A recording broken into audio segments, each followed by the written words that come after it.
Welcome, everybody. Welcome to BeoTalk number 356. 356. It's almost 365, but not yet.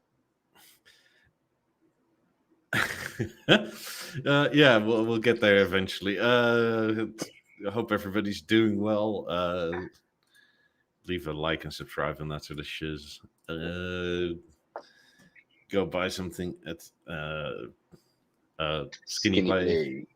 Use the promo code. It's in the chat. I think it's also in the description. Pretty sure, but it gives you 10% off. Buy stuff for all your speakers. Good things. Dress them up. Winter's coming. Dress them up. I guess you gotta dress them up for back to school. Yeah. Go buy yourself a theater or Beolab 8 covers at Tigrino. Also 10% off. Which is a very good deal. Indeed it is. I mean, they have Beolab 8s, which are fucking gorgeous. So, yeah, and buy Willie a coffee. There you go. If you buy Willie a coffee, you get a guaranteed answer to your question and our topic. That's our super chat replacement for now, I guess. Yeah. Mikey made his million, so I'm gonna make my million. Oh God! Maybe in the old communist Polish zloty, remember? Yeah. That was back in the day when the travel was forbidden. You go to Poland and you change your money, and it's fucking millions. Leave a like and subscribe. That's all free. That's it. Yeah, I mean, I'm pretty sure your money is going to go into the millions. Oh yeah, Your totally. Canadian rupees. The way it goes now, yeah. But I can't believe how expensive stuff is there. It is insane, actually. The pricing is getting pretty bad, not just with B&O, but with just cost of living. I think it's just. Oh, I was more talking about like bread and food and. Yeah, no, the cost of living, bro. It's getting insane. The irony of it is that, like, if you want to buy, let's say, Quebec or whatever strawberries, right? You pay like $8 for, like, let's call it a bushel or some. Then you buy the ones from Mexico or US, and they're $3 for the same amount. So I don't know how this boycott thing works or taxes and such, but we're paying way more for domestic than for whatever's imported. Well, I would also think that strawberries is not a thing that necessarily grows all that well in Canada. They now have a lot of hothouses on top of the roof of Walmarts. It's all farmland. Yeah, it's fucking weird. They got farmlands basically over top of everything, artificially lit with I don't know if it's RGB colors, but they change colors depends on what time of the day and season, in winter, summer. So yeah, and there's a few of them, loofah farms they're called, and they build them out on top of the what's it called, Walmart and whatnot. At least there's one Walmart in Marseille Central, just where I usually go. So you at least always know, even at night, where the Walmart is, because it's lit up like. Oh, it's fucking lit up hard, man. And then further out from the city, you have a tomato farm, and that's lit up. You can see that from kilometers, man. Like, the light pollution of that is, I think, toxic. I'm no astronomer or whatever, but there's no way to see the stars through that. Like, you gotta go, you gotta travel far out. Where at least like in Alberta, you go to Banff, which is an hour drive, and it's just dark. Not even. As soon as you leave Calgary, maybe 20 kilometers, it's dark as fuck. You can see the stars. Anyways, it's an odd way to start the podcast. There's not much going on in Denmark, that's for damn sure, because it is August. Yeah. The good thing about when it's August is that usually at the end of August, early first week of September, something happens. Yeah, Lego comes out with a new set. That's basically what happens. But I don't think anything for B&O right now, other than they're going to go on sales, which I don't know if that's the new tactic to keep the sales going by giving you 15 or 20% off of the retail price. So you basically pay the, 2 price raises ago. Prices. I mean, the back to school one is 25% off on We these need more items. colors for the emerge, please. Expand upon the emerge colors. I don't think it sells that well, quite honestly. We sell quite a bit of them, or the Quebec Sun does. I mean, They're a perfect kitchen speaker, man, and a lot of people. And if you do them in stereo for office, I've done installs like that with the CD player piped in through the optical input. It's gonna fucking be on a remote. It's great. Like they do sound good. Don't get me wrong. For a small space, not loud. And usually, people that we install them for, they don't crank the shit because they're old or whatever. It's just holy background moly! music. I just realized that on sale, 25% off HXs are 560 US, right? Yeah, US. Mhm. So that's after the price what they came out. Holy moly! Because they used to be 500 euro. Mm-hmm. 750 now without this. Blinking an eye. Jesus Christ! Have you either been to B&O in Guangdong? I've never been to China or Asia or any of those countries, to be honest with you. And I don't think I ever will because I'll starve to death. I don't think they're going to let me through with fucking 2 weeks worth of MREs because I've given an Why? honest shot. I've given an honest shot to Chinese food or Japanese food, or I can't not do it.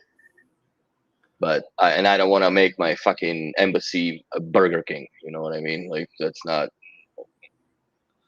But yeah, I just that's I don't see Chinese spare myself ribs are going. delicious. I don't know, dude. Like I said, I've been in Canada for 27 odd years, and I've tried Chinese food, and I've tried Chinese food in very good restaurants. I just don't like it. Don't like it. Don't matter how it's done. Don't like it. I keep I on never forgetting liked that fish. you're like a super picky eater. I don't like anything that comes out of the water, man. Anything that walks sideways, I don't trust. And fuck it, no, none of that. That's it. So yeah, sorry, but I just yeah, maybe one day I'll make it there, but it's nothing on the scope as the near future. But I would like to go see the BNO in China for sure. Just I'm sure they're big stores. I, Or I wonder, like probably, but I have no idea. I have literally no idea what to expect, right? Because it's such a Mhm. different culture, I guess, to in general, also in like how you do shopping. Like Mhm. uh, it's just not the same. So, do they go over the top, or is it so expensive that in certain areas that it's smaller because it is so expensive? Or, I It's in prominent areas, maybe. mean, I also don't know how sort of relative purchasing power corresponds. Like China does have a lot of wealthy people, right? But like, is it still like middle class people like it used to be in Europe that buy a bunch of B and O, or Yeah, but there's is wealthy people everywhere. It's just how many of them transform to BNO money, right? For yeah? BNO. Because yeah, like everybody has something, but do you care for that? Yeah, if you want to send a picture, send it. Send it for sure. Either my email or Mickey's email. 3 stores. Yeah, I'd love to see it for sure. Gives us something to talk about since Denmark is more or less on next week. All right. Denmark is more or less on the holidays now, and everything's on a back burner. Other than I would say the app team is making progress, at least on the beta side of things. Now, I Yeah, wish it's I knew what the silent updates are, right? No, silent updates because I have to download them, blah, blah, blah. But I just don't know what it changes because to me, nothing really changes via interface other than I still can't close my screen or turn the screen off when the Explorer is playing BNO radio. It still cuts it off. And I don't know if it's the limitation of the phone or is it the limitation of the app that cuts off the connection to the internet or Wi-Fi per se once it's or data connection, or overall once the phone is closed off. So it doesn't drain the battery checking back within, I guess, underneath the whole thing of it to see if everything's still online type of thing. I don't know. It's funny. I just put in Guangdong, China, and it's obviously enormous, but like Google Street View doesn't work everywhere. No, I'm sure. Also, Google itself is kind of weird because there's a B&O, a Bang & Olufsen air conditioning store. It says, like, what? Get yourself some Beo fans. Shit. But yeah, I'm wondering what the improvements are on the app, and I also am wondering that people that have the older app have some issues. That the product shows up as "set me up again." I don't know if you've seen that on the theater. Yes, I've had that a fair few times when I was on the old app. So I don't know if but there was no. What doesn't make sense to me, like where would that start coming from? Because it's not that the Mozart product has been updated, right? Because since 4.1.4.135, there has been no movement on the software side of things. It's pretty stable at this point, at least, for me, knock on wood. And then they have a patch update 4.1.4.137 for Beolab 8s and 28s only regarding the DPL connectivity and so on.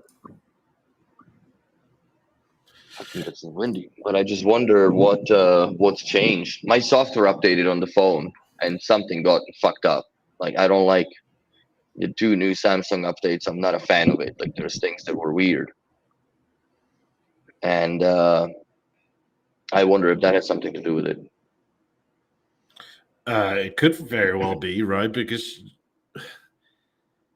it's you can't really plan for like the back end of phones and stuff like that to change and then not change per se. Yeah. Right? I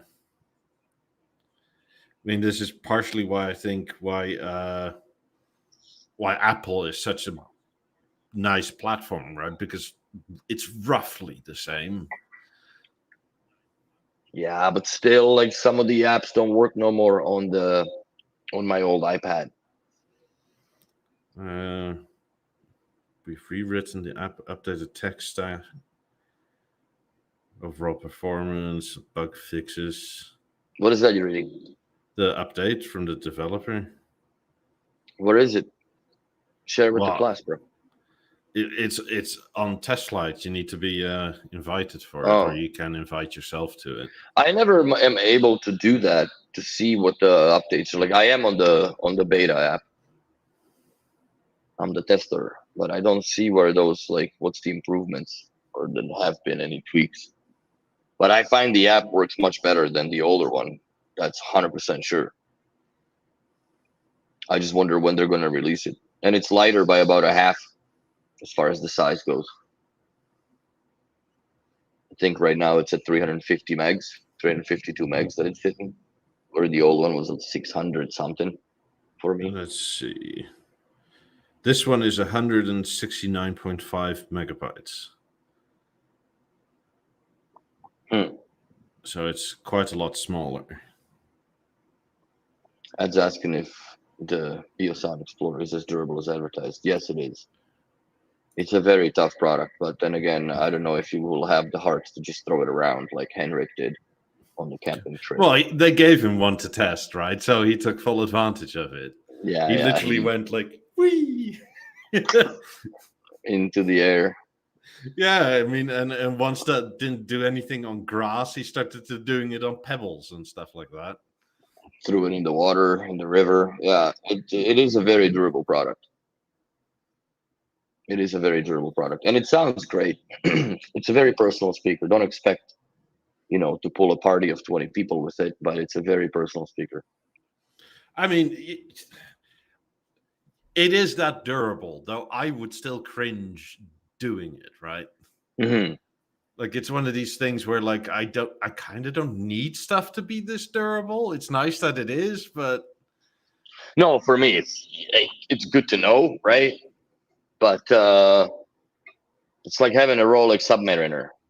Yes, it's good to know it goes to 300 meters, but you'll never see it. yeah, I'm not going to go to 300 meters. You'll die, fuck, anyways. But are you gonna take a 300-meter long string and throw it in the ocean and pull it back up to see if the glass cracked or not?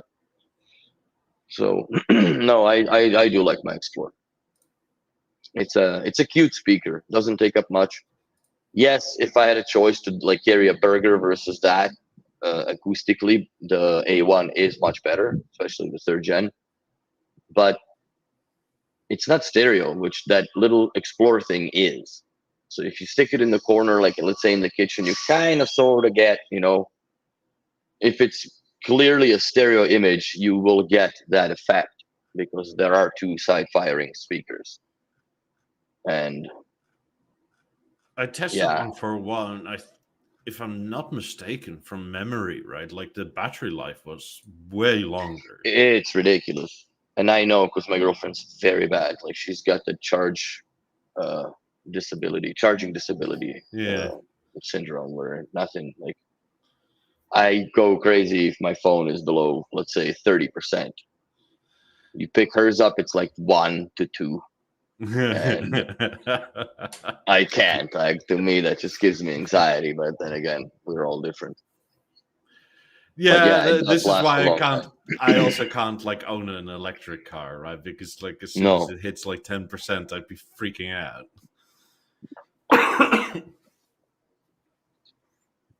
no, yeah. That's some people have different perception of low battery. They think they're gonna unlock another 10% after. No, it just fucking dies, bro. And she's been proven a couple times. But yeah, it's a Yeah, good I'm just purchase in my looking. opinion. Battery play time for the Explorer is 27 hours. For the A1, it's 18. 80, 18. 18. Yeah. So it's a 9 hours difference. Well, it's almost the same battery. I think the milliamp this might be a little different, but it's almost the same battery inside it. As far as they're more or less all compatible. Like if you have a P6 and there's no batteries available for it, we did Frankenstein an A1 battery into it, Mm. and it works. It's just gonna die faster because it's not the same milliamp hours, but it worked. So better than to throw it in the garbage for a god awful reason that you can't replace the battery. I think for P6s, you can still find like eBay batteries that are bigger and like shove them in there. I mean, P6s haven't been sold for, I don't know, 3-4 years now, but they're I'd still rather around. go with something that the software inside those things is aligned with than some eBay bought batteries that fucking you come back from vacation or from work to a fire department blocking your street. So Yeah. maybe I just watched too many YouTube videos about that. I mean, not everything just spontaneously combusts. No, but overcharging is a bad idea, right? Yeah. That's my biggest worry. That like I don't for the Milwaukee batteries. I have a ton of them here. I don't care for that. It's not something that I'm worried that it'll go off because I'm sure they're tested to more extreme conditions than being inside the drawer. Where if you leave them in a fucking van in the middle of summer at like 30, 40 degrees out, they don't go off. What's this? What products do you want to see or hear about? I mean, it's not like I can really pick these up, right? And like start showing you. It's not like I have a mobile camera setup rig. Yeah. Like I'm perfectly happy. Like I've done videos on most things. What do you want to see? I turned around. Talk about it. I'm gonna start flipping speakers, bro.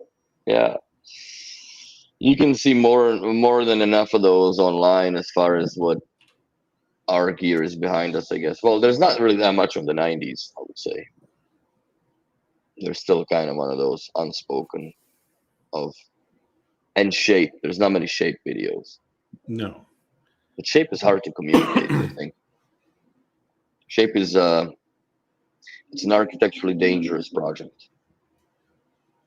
Because you Well, start with it's also six quite. tiles and you get Eric's or Henrik's disease, right? And Yeah, but he's not the only one. I know, but that's just where it started with him. He started with like what 12 tiles, and he ended up with 32 or some shit. Yeah. So I also thought about expanding on mine, but I don't know if I'm gonna do that. I'm even gonna try. Let's see. Yeah, I did this video 7 years ago. Oh my god, let's see that. See how young you were, Fudge.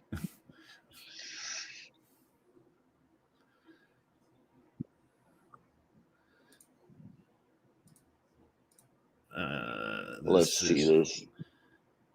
This is not my previous apartment, but the one before that. So like this, doing this on a live show doesn't really work that well, right? No. Like I can get some smaller stuff in here, but like a speaker like this, it's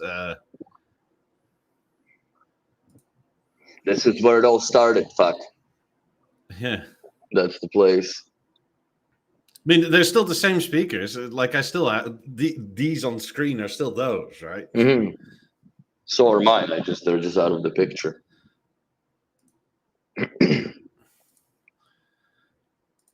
Cable mess.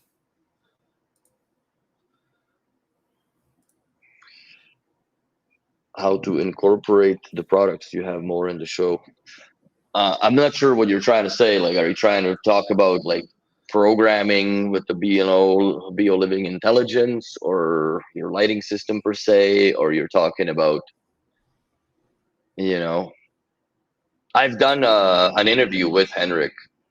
That was a few years back now. I think 5 years ago now.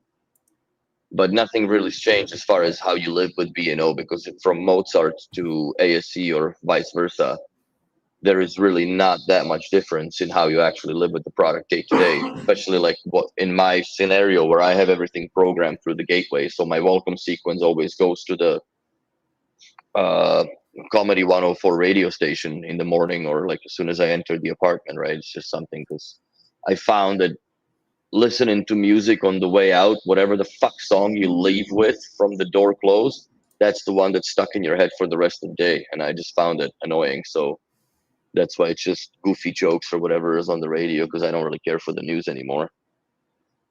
But that really hasn't changed for me since I don't know how many ever years ago, because I still, it doesn't matter to me if back in my Calgary apartment, if it was playing from the moment via TuneIn, or now it's pulling from the Emerge itself in the hallway as a B&O radio.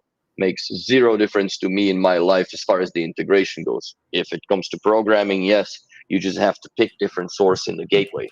But everything else is really, as far as the multi-room experience, nothing's really changed for me, because I more or less live with it in a very simple way, I guess. But that's how I've grown up on B&O living simple with it, where it isn't really, because I program all this shit into it, like, you know, the lights, the thermostat, the bloody Philips Hue, and you know, macros around it. So it is simple once it all works and you have it lined up.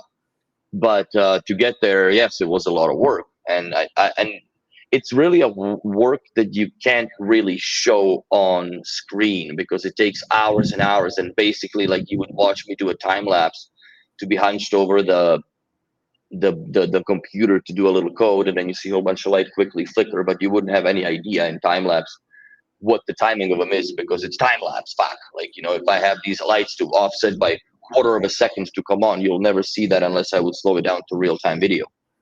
So and that the now becomes a lot more effort to deal with that. As far as I don't do videos, right? For me, it's just I was kind of surprised how many videos I've gotten from unpacking the Lab 90s and my phone fucking sliding around on my light and whatever. It was a shit show. But at the end of the day, like, you know, I guess I got a lot of views because people want to see how, you know, but that was a 3 or 4 minute, you know, more or less you can put the Benny Hill thing behind it, me just jibbling around. But that was 3 hours, 3.5 hours of unpacking both boxes. Yeah. So this is still why I do standalone videos, right? Because it's just like doing this specifically is nigh on impossible on a live show. Mm-hmm. No, I don't have the equipment to be set up like that. I would have to not have another camera here and basically have an anti-static jig here so I don't fuck up the boards if I'm going to be opening the stuff. But then you're starting to get into the proprietarism of it. Why would I open the speakers up and so on and so forth? Like showing this is one thing. But I mean, for me, for my living room, I guess, I mean, but then I have no control and I can't be the director anymore because I would have to like port myself into my rig here on my iPad and then go around with my iPad like that, and or my phone, and that's gonna that has a potential for disaster, put it that way. Oh yeah, we've had our share here over the years for sure. But yeah, like I've done a couple streams with Mikey that we talked about the gateway and BLI and how do you connect everything together, and you know, you set up the zones, you set up your products in them, and you know, you go from there. You build your macros, and I don't know. I guess this weekend I was not that I was busy, but I decided to take pictures of my apartment and put them in the BLI as a you know, default pages. So when you pull it up on the TV, it at least shows the room that you're in. Not that you don't know which room you're in, but if you scroll through, then it's easier to see it because you don't have to open that submenu to see if you're in the bedroom or bathroom or whatever. So, but that's not many people use that again, right? It's and my BLI essentially right now it's different living here with it, but in the end, I think that the keypads are now replaced by the Halo remote control because that's a master keypad for me at this point. But I am thinking, because the company I'm working with, they do Control 4, so I am going to take home a bunch of keypads and dimmers and install them in my apartment because I'm going to stay here for probably another year, so it's worth it. Put a processor in there and just start playing with the Control 4 because I've done 12, 13 years of Lutron with BLI and B&O, so that I know from more or less the back of my head. But now, you know, I guess venture into another or a saltwater pool from a sweetwater pool. I'll go to C4 and see if it's how much different it is. But at the end of the day, I'm all about the redundancy. If you set up your, let's say, macros for lighting the same way that you have them done in the B&O, then you don't really need to set them up in the B&O anymore. You just trigger that sequence from the list of all the functions that you download, I guess, from the main repeater or controller or Control 4 controller. So it's going to be the same. But the point I'm trying to make is that most of my life in my old apartment revolved around having keypads in each room, and I would just press the button based on the function that I was doing in that room. So bedroom was bedtime, or I had music and join, right? So if the music, you would just turn on the radio and join, it would join whatever was playing somewhere else if the room wasn't playing, and all off. And that's it. What else do you need, really? Yeah. You know, if you live alone, if you live with a partner, then you just make a compromise between the functions. But more or less, they're all the same. At the end of the day, if you're leaving the house, you're fucking leaving the house, right? You all off, or a goodbye is a goodbye. That's the end of it. So I don't know if that helps. Hopefully it does.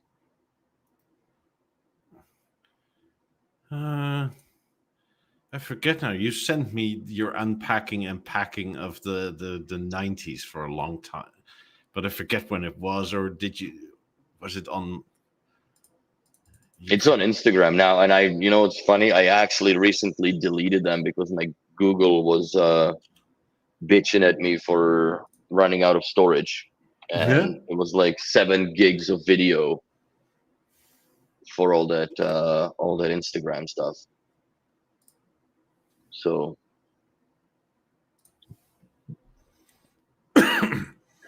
also, I guess if your wish is to like have more products to be in the background of the show, you need to understand what the cost is, and I'm sure you do. And I don't have that.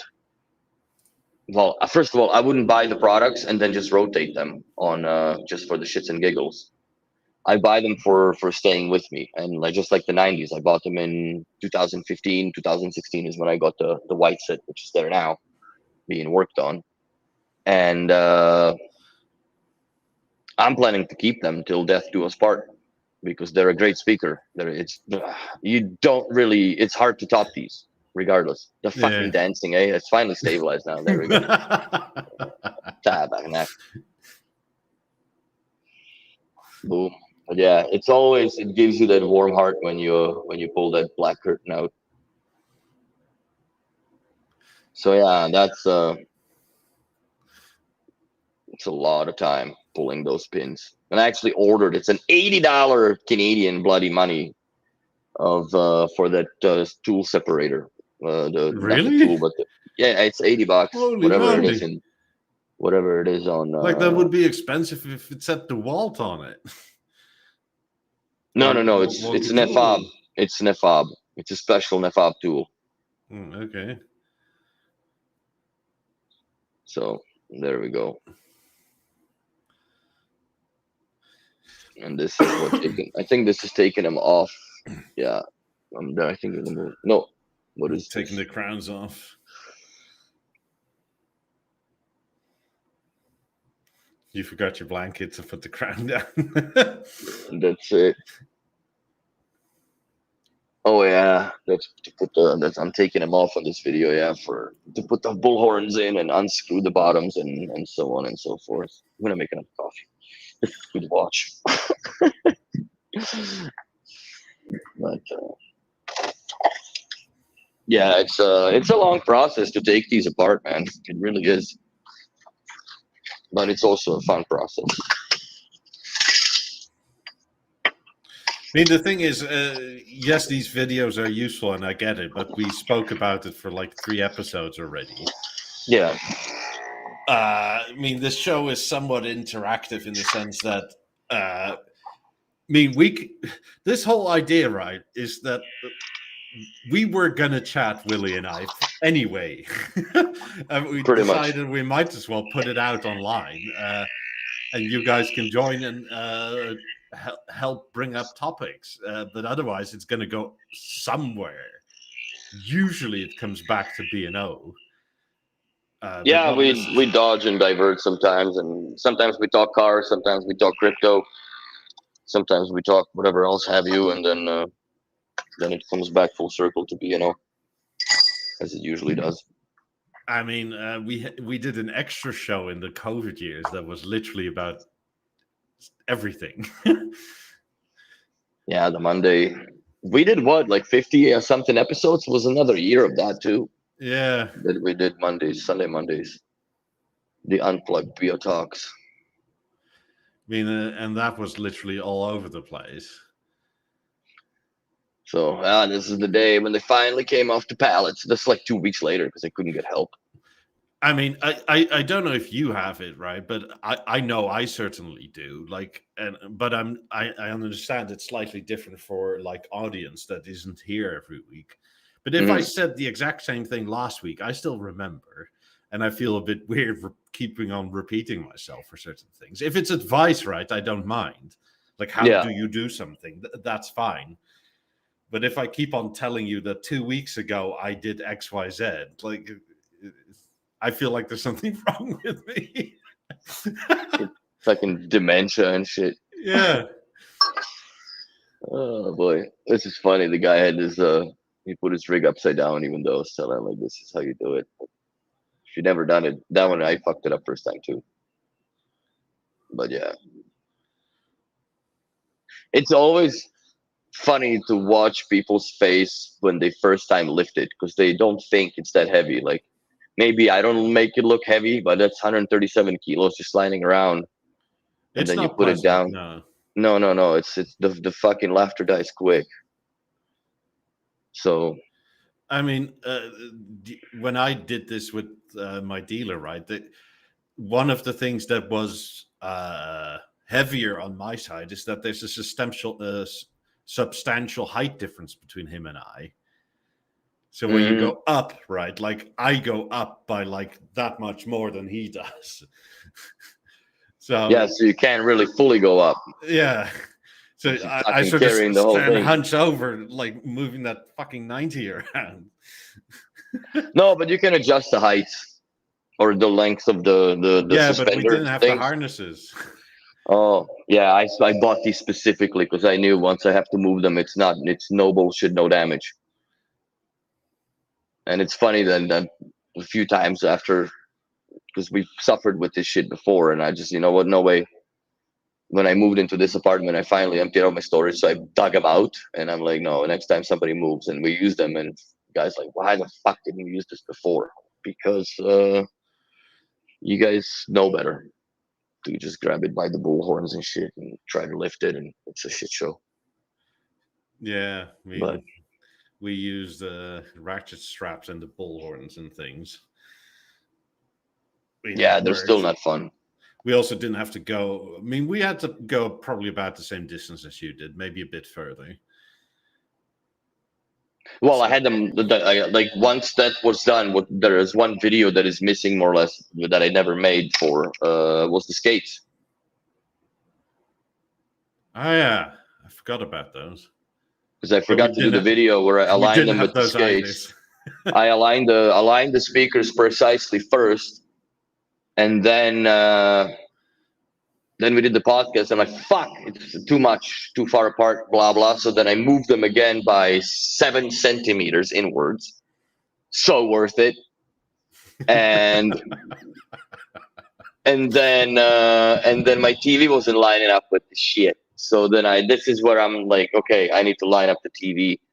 But I didn't have the skates because they were in the storage deep somewhere in the. I fuck it. You know what? I'm just gonna use the wind bags and 4 foams, the closed cell foams. I forget what they were, inner liner from one of the B&O products. And then you just pump them up. You put them all under, because we now know what happens when you slide the fucker with the floor stand. You can snap off the screws. Yeah, that's not good.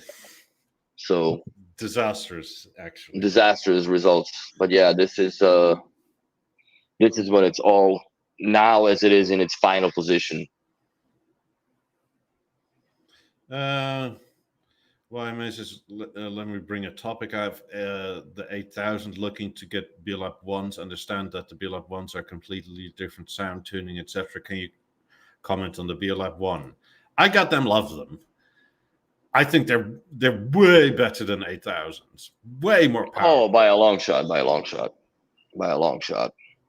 It's too bad now if you cream them and you burn them, there's no parts available.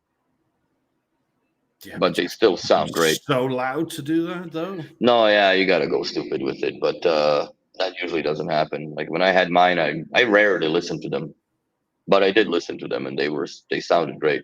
I mean, then I know that people are gonna laugh, but I actually put a Beolab 11 with them. I mean, and it made a little bit of difference. For their size of the bass drivers, they don't have a lot of bass, but like Steve did a video of how you can slightly adjust that. But I would warn you to only do it slightly. But if you make sure you mark your starting point. Yeah. But other than that, I got them loved ones. Beolab 1s are fantastic. And Mikey fucked up and traded them in, and now he's got a pair that is in my basement. Yes. Sometimes you don't learn. That is still one of the trade-ins where I'm actually kind of sad about it. I know, you fucked up.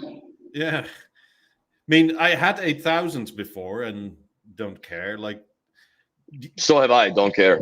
I would care for the 18s to go, though. Yeah, same. I would care for the 18s. 8000s, they don't really mean much to me anymore. I'm sorry to say, YMA 2001. I I've grown out of them. I've grown out of the 8,000s. I've grown out of the 6,000s. I've grown out of the 3,500. So, and that's why it's all in my mama's house. Yeah, at least you have a place to store it all. Yeah. Well, it's not being stored. It's literally sitting there being used and lived in. Yeah, whichever. It's fine, right? It has a roof over its head. An everyday action. Yeah, I don't really have that luxury. Like, I need to convince the missus that somehow I should keep all this shit in our house. And yeah. This is here I can share my screen too. Let me know when you're ready. What's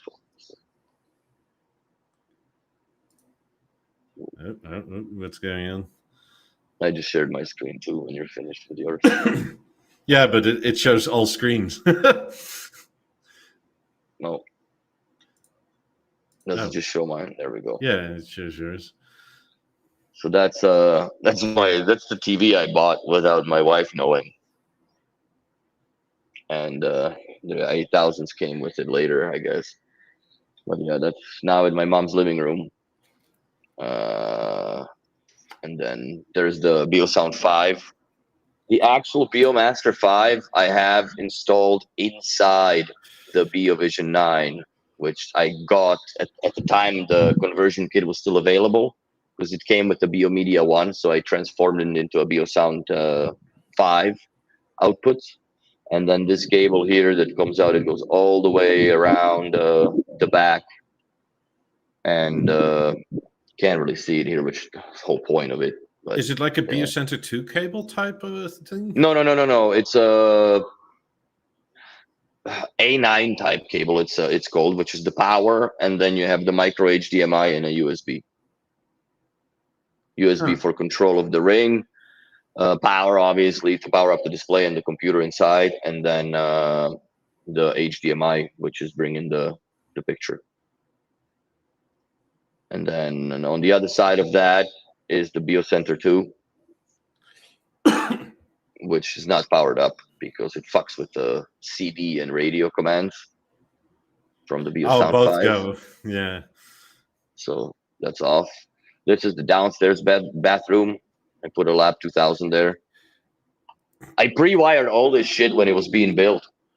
So it was done before, like it's all conduit. And this is her bedroom upstairs. So 740 with the red girl. She likes the red color. And I like the red color. Yeah, it looks nice. And then the 3500 in her bathroom. And I believe that's it. That's God. I wish, man. This is your old stomping ground. This is a bourbon section in Alberta, for God's sakes. Your old stomping ground. On my old stomping ground. So, anyways, that's it. But yeah. So this was my mom's. This is still working in my mom's house. And also, I didn't do it in the basement because it's a mess usually, right? But she's got her like washing machine and dryer there for like all her work stuff. And I put a Beolab 2000 there as well, just so she's got music. And there's also BeoVision 5 that doesn't work but works. Yeah. Just not plugged in downstairs. So all of those are 3500s. Yeah, anyways. Back in these days, these 50s here are on rubber tiles, but that's only because the apartment was so goddamn old.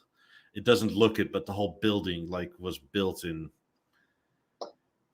70s, 1908 or something like that. 1904. Oh shit! And then it was a school forever, and then in World War II, a bunch of people hid in the attic, and they like you can still see a bunch of inscribed shit they left in the beams and stuff.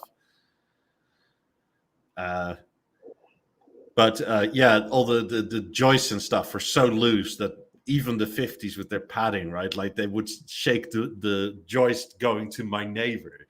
So anytime I was watching a film, like my neighbor would hear. Fuck. Because like the floor choice is literally doing that. Was it concrete building or no? No, Oh fuck. it's all brick and wooden joists. Oh, the joists. The wooden floors make 28 sound very bad, in my opinion. Yeah. Not very bad, but not as good as what they can do. I mean, the when they're on 50 the concrete. sounded fine. It's just that everybody else in the building could also hear them, right? Not as clean as you. Yeah, I mean, the group chat at some point exploded because they thought helicopters were close by and it was something on TV. Fuck. We weren't even listening all that loud. It wasn't like your levels of volume. Yeah, those are no longer like that anymore. Fuck. I got two pissed off French, more or less not pissed off, but I got two French neighbors. So don't need to meet them again. Yeah, most videos I do, I take shit apart. Like this was the cloth cover.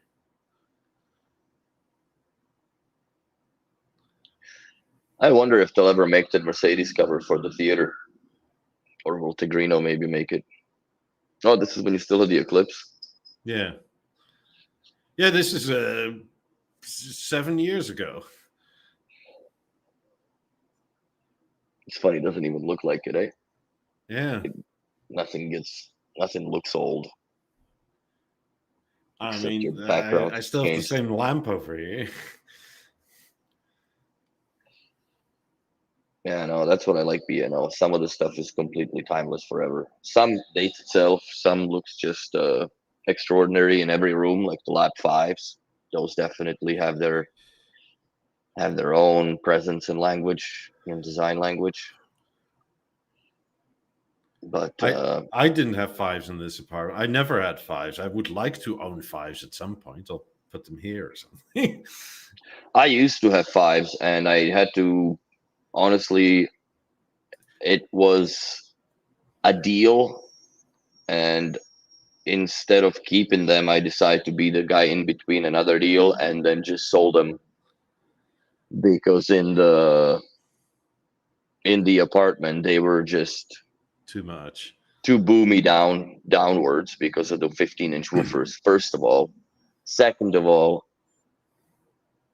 when we did an A to B test, obviously with the 90s, when I did that thing with, like, I had the pentas, I had the 5s, I had the Lab 1s, and I had the 90s, and we did the A to B session, all day listened basically to all speakers.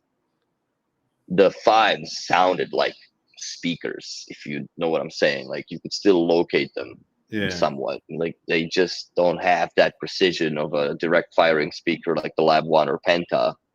Yeah, the Pentas and Lab 1s were unforgiving when you get out of the sweet spot, but like if you go to this one chair, no friends, because like I've owned B&O for majority of my life now, and even though I never bought it for anybody else but myself, even though you always consider people to be with you when you enjoy it and appreciate it, but the most times that you really appreciate the system is when you really sit on that one chair with no friends around, and you actually can pay attention to all that, what's going on in front of you as far as the music is, and really give it a good listen.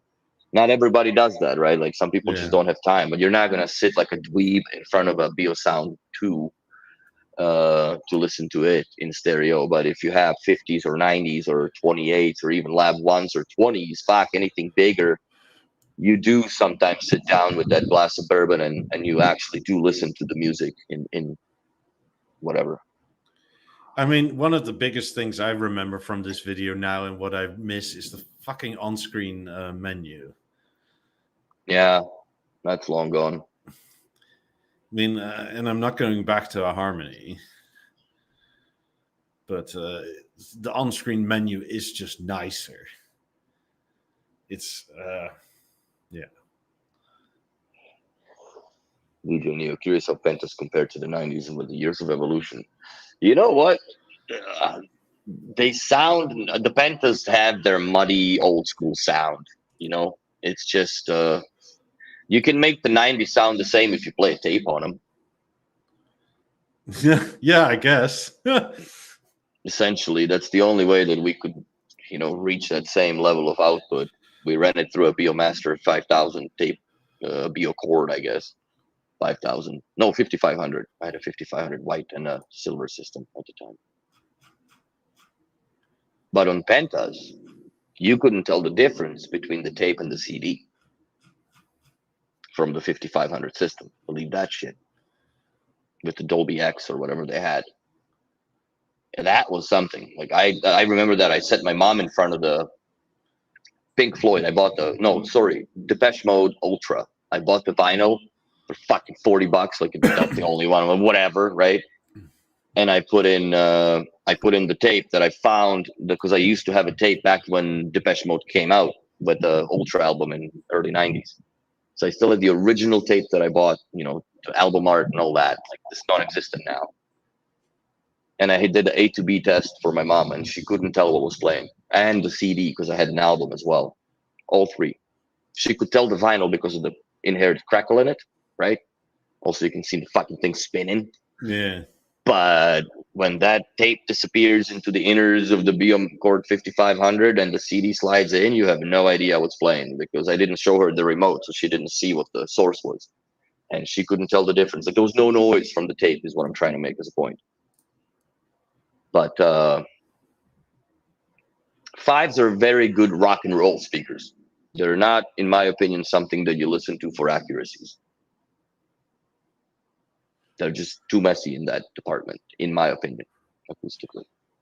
This is the setup before 50s. Mm-hmm. It could be V11. 10. That was a huge upgrade from a 10 to an Eclipse back in the day. Oh, fuck. Was it ever? And a disappointing one, because you don't have the curtains. The menu's different. Yeah. Well, I mean, when you're watching stuff, OLED is such an improvement over. Did you have it on an easel stand? Or no, stand? On a modified BeoVision 7 stand. Okay. Because I couldn't get the easel stand anymore. It was on the wall before, but then they stopped selling those stands. And like, as you can see here, I couldn't put it on the wall. Mm-hmm. And also, this was a rental, right? Like, and these things are so goddamn heavy. No, you don't fuck around, especially how they mount it. Even if you never move them, they only mount on one side of the TV for the bracket. Yeah. And then I hated that TV for the tolerances that they gave you on the bottom. Yeah, I hated that. It was very, very, very meticulous installation of those TVs. They got a little more forgiving with the BV11s, but not as much. But it's nowhere near to how comfortable it is to do now with the BeoVision Theater, as far as the wall brackets are. And Avant was very, very good engineering solution for the wall brackets, because they routed the cable down the crane arm and into the spout and into the wall. You never see anything, and it wasn't obstructing anything. Plus, in my mechanical opinion, it was way less stress on the cables, because they didn't go just 45 degrees off the wall on one pinch point by the wall and the TV. But because how they were routed, there was really not that much stress on them. It was a little more stress on the cables on the BeoVision Avant 55 table stand, if you didn't do it right, because sometimes it made it fold as it was raising up. I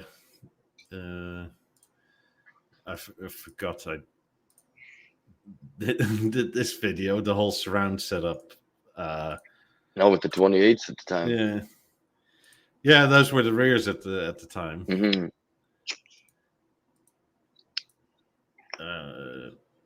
So, and the 18s were still here.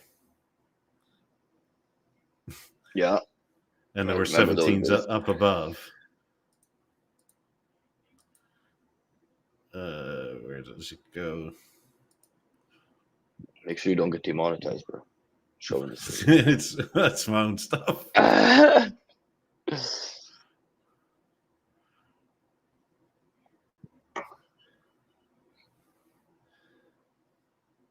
Those fireworks I never liked as a wallpaper background thing.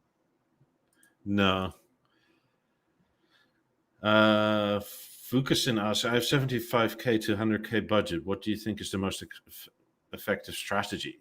I asked you earlier, like for stereo or for surround? because that makes quite a bit of difference, right? I'd still go with the theater and four lab 8s minimum. Well, For a if it's stereo, get 50s then, I guess. yeah, but with like the you core. can also potentially look at like secondhand 90s with that sort of budget. Not mine. No, I understand. I know, like, but yeah, if that's the case, I would definitely try and have a look, depending on where you are in the world, if you can get some secondhand 90s.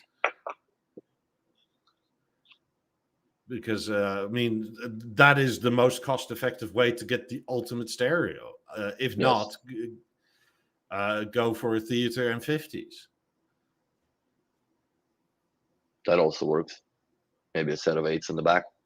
Yeah, but then that's optional, right? Like, I mean, you leave some space for rears if you want surround. I always tend to listen to music in surround in both rooms here and in the bedroom. Yeah, same. With the true image on, I just find it sounds more enveloping in the sweet spot, especially because you can still run the 90s at narrow mode and have the 18s just help out from the back to fill in, and it sounds great. Let's see, do I still have the thumbnail for this? I'm not sure. I probably do, because I saved most of this stuff. Do you save every podcast episode? Yes. How many terabytes are we on, for fuck's sakes? Like 7. Damn. It's a lot of data. That's a lot of chatting about one brand every week, more or less. I mean, it's just in case we ever get knocked off YouTube for whatever reason, right? Like, I have it. We spent all this time making it. Might as well keep it, yeah. Because, like, if YouTube for whatever reason kicks you off, it's not like they're going to give you an opportunity to get it all back. They just say, but you probably wouldn't be able to download it in the same quality anyways from the library. Yeah, but that's almost irrelevant, right? Mm-hmm.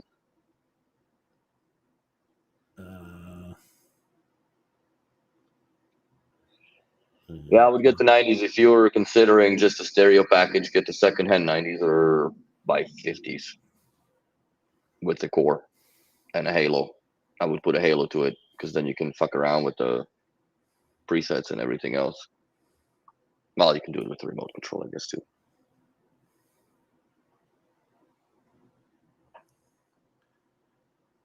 Do I still have...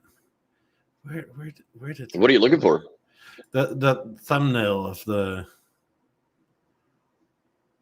of that one video, because you could see the whole thing.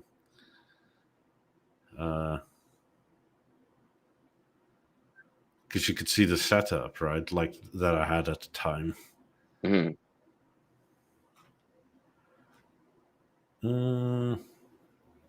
How many apartments? 3 apartments ago, I guess. No, this was the last one before we moved here. Oh.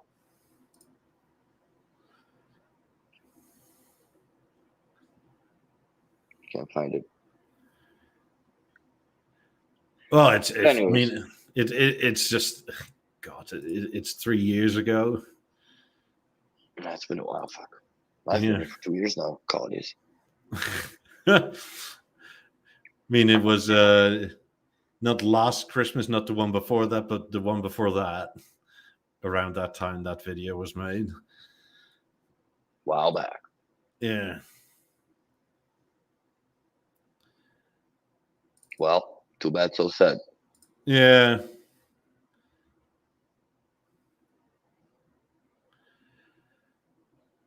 Third world failing nation. Pretty bad. It could be better. It could be way better. I don't know. What you want the answer to be? That it's marvelous? That it's fantastic? Exactly. Yeah, it's great. Like, I love it when wave the the flag. place I live in does badly. That's it. So cool. In fact. So, but yeah, there is still work. So apartments are coming up, and I don't know who's gonna live in them. But that and security is big now. A lot of cameras going everywhere. Which kind of makes me think like we're doing a lot of like there's 2 storage facilities we did, and there's done a whole bunch of them over the years where the cameras are everywhere now, right? Like I don't get how people that live in storage locker units sneak in, where you're covered by every angle. Like, to me, that's I think that makes it more and more impossible nowadays. I guess the closest one I found, and I'm not going to search much more, is This. this is the previous setup. You just can't see the 28s in the back. In the back. Yeah, that was the old show place. You can see our studio on the right hand side too. Yeah. That's from a different perspective. I mean, yeah, Harmony was great, especially at the time. I mean, it still kind of is, really. Yeah. God, I miss them. Yeah, he was doing some great work, especially with the 5s in the stage. Yeah. But I mean, this is also where my love for 17 started, because it started out with 1 pair, and then I added some more. I did send you a pair of grills for them, no? Yes, and I'm using them. Yeah, you did. Today. Okay. Yeah. The broken ice one, or whatever they're called. Oh, that's the ones I sent you? Yeah. Are they yellowed or no? Not yet. No, because I keep them out of the sun. Like, even here, right? I put them up here where like the sun doesn't get to them. Like, and right now I think they're nowhere near a window either. Yeah, they'll stay proper then. It was a cool idea, but they just chose a very bad plastic to do it with, I think. But I guess you can't really make it out of glass. But yeah, that was a cool grill. So old school, but not. It's the same with my setup. The only thing that's changed is now Avant is retired and theater took its place. But I do have to say that theater acoustically is a much better option to keep up with the 90s as a center channel for the surround environment. I'm still debating to do the shape on the wall, but I think that's gonna happen once my girlfriend goes. Yeah, for the people that missed it, the current setup is this. Again, 3 pairs of 17s qualities. Yeah, like these ones have the broken ice. So, like, how the hell is the sun gonna get to it? No, never. Yeah, and the other one is over here where there's like nothing either. Those acoustic panels help a lot, though. Hey. Oh, very much so. The slatted wood. I mean, if also our walls are concrete, right? But they have like the wooden lattice work on it, and then they have like, I want to say like maybe 2 inches of insulation on the inside. Oh, so that's not bad. But they're not downward firing. You have no downward firing speakers, well, other than the woofer in the Harmony, but that really doesn't make much. That doesn't churn up a lot of water in your setup, anyways. No, plus the floor is on the grade, so there's no basement. The floor is concrete. Oh yeah, so even 5s would sound decent. Yeah, you could probably feel them all throughout the entire house. One thing I regret that I haven't done, and I never had thought about when I had a chance to do it, is to put the 50s and 50s and 5s side by side, and then play the same track through, let's say, the Core Connect into one or the other, and then load up the Beolab 5 filter on the 50s to see if they would actually sound similar.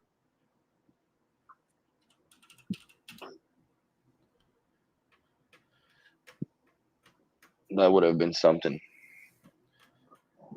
Yeah, I think the first thing you're going to run into is level issues, right? Because as soon as you put the filter for the fives in, the 50s play like on average something like 6 to 8 dB louder than their standard 50s preset. Yeah, but you can mess with that. But I'm just saying, like, if you No, could I do understand, the but if you're like A/B listening, right? If you apply the filter like that curve fives have, it gets added on the baseline. Mm, So I tried comparing A to B, but as soon as you apply it, it's so much louder that you kind of have to go back and turn that up and then turn it quite a bit down. And and then you're getting into the psychoacoustics of louder sounds better. yeah. And if you're not fully aware of that, but I mean, if nothing else, they pump out so much more bass when you put them in the fives presets. I mean, they sound like fives, don't get me wrong, but it's like compared to 50s, they are so much louder. It's too bad that 90s don't have any of those fun filters. Because they could have made them sound like, let's say, Powers and Wilkins or something, right? Just like, here's the acoustic properties, like whatever. Like, if you had 8 or 10 brands of speakers that you made the coleslaw of that produced the final meal, which is the 90s, I think it would be cool to have those speakers as filters, like, whatever, a couple of them. You probably can't legally get away with that. I think so too, but it would be funny if they did that. I mean, you could maybe name it Competition 1 and then that is this brand. Yeah. have a quiet secret list somewhere on the ROS. But yeah, that would be funny if they did that, because yeah, the 90s, even though there is a huge acoustic guide to explain everything, man, like to actually set them up properly, you can spend a lot of time doing it. A lot.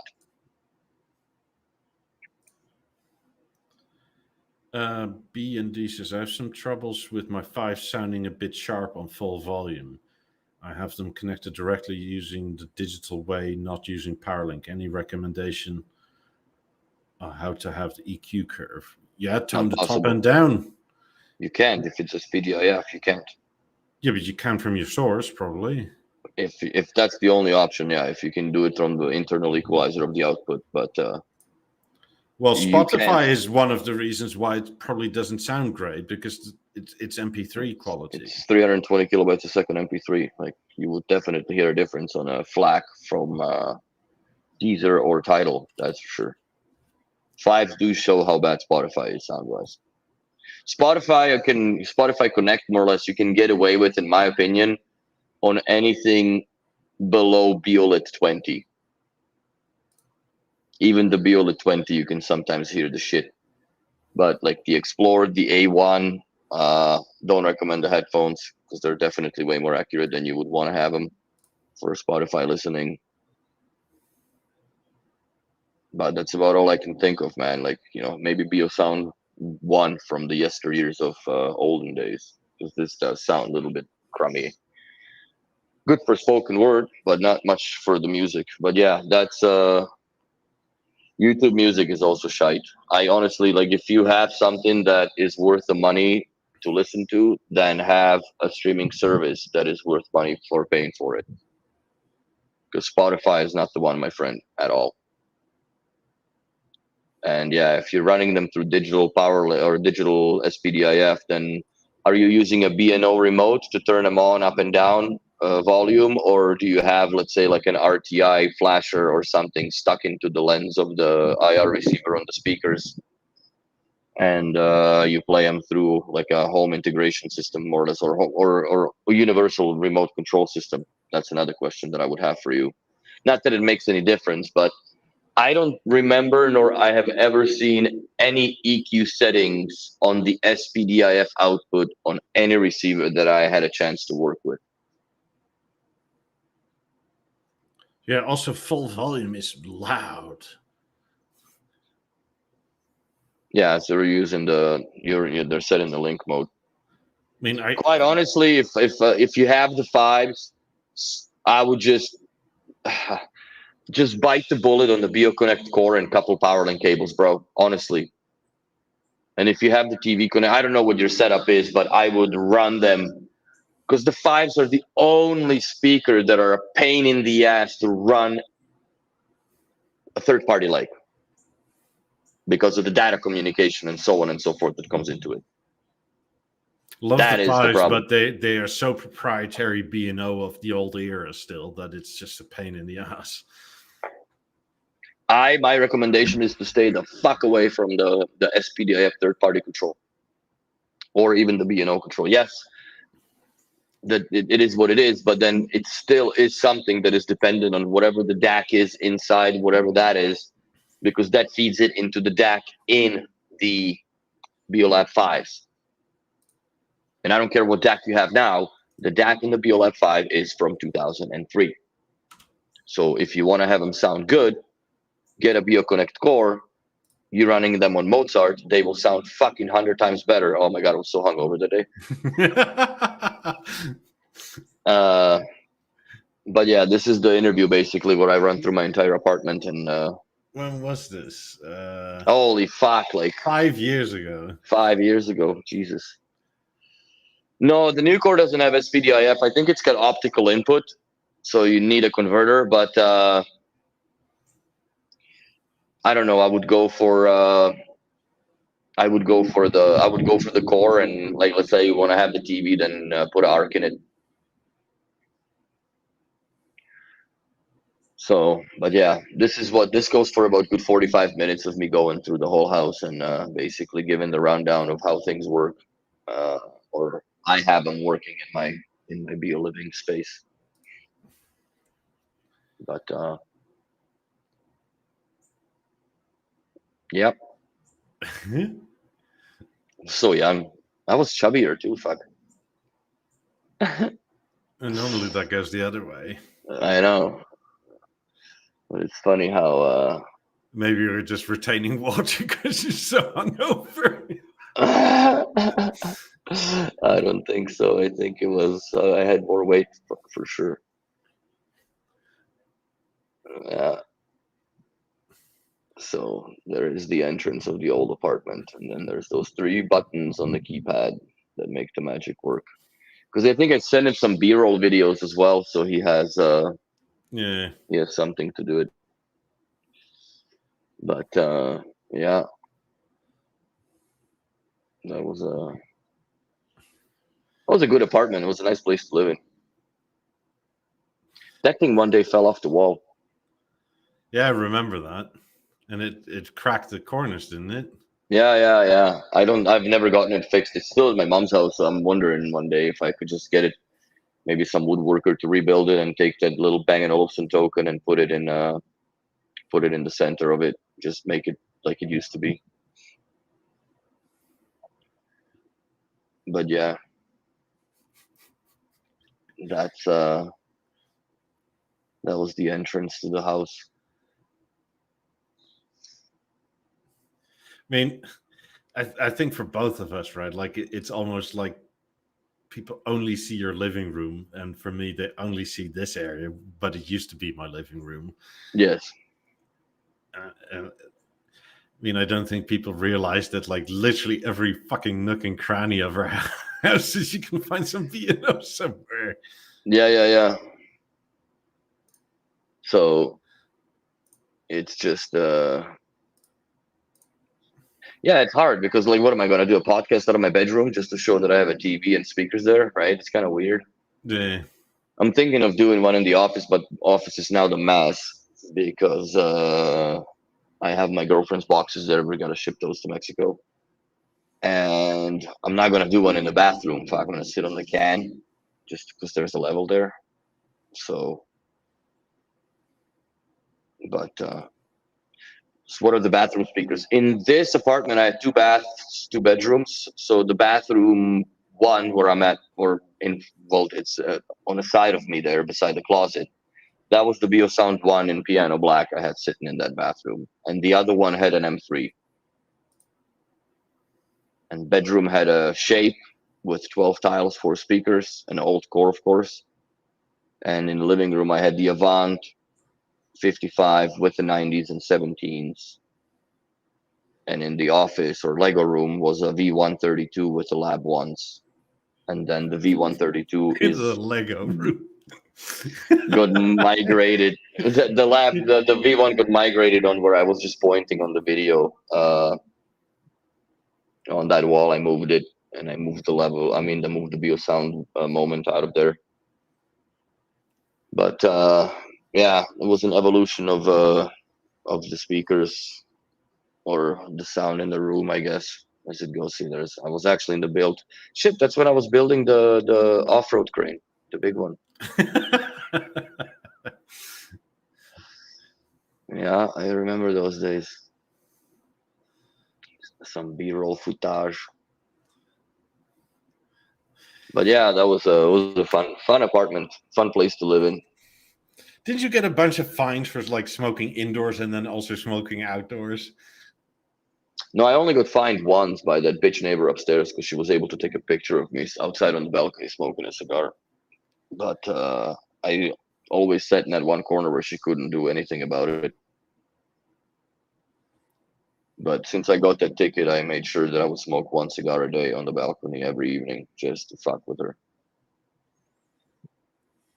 But yeah, that was a good shot with the 9000 coming up and down.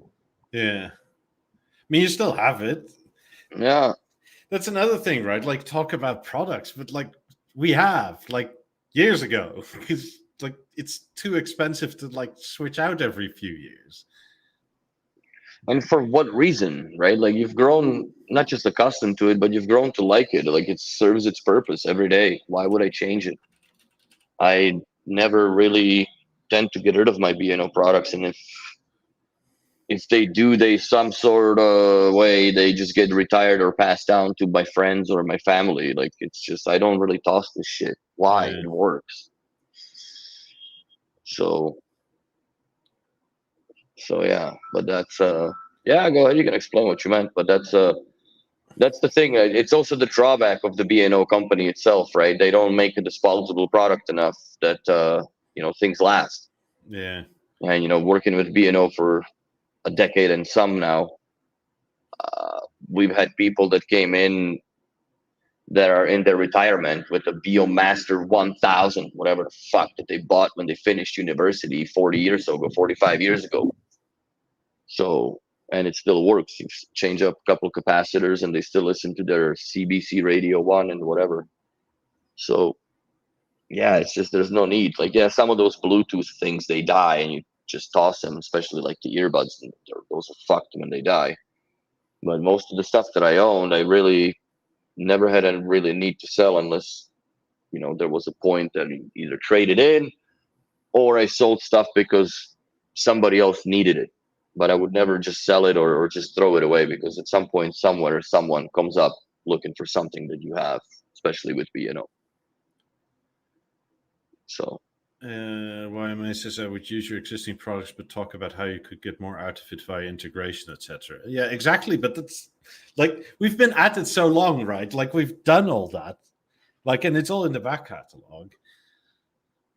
I know it's not too, like, YouTube isn't the easiest to search it, but I mean, just ask what you want to know at this point.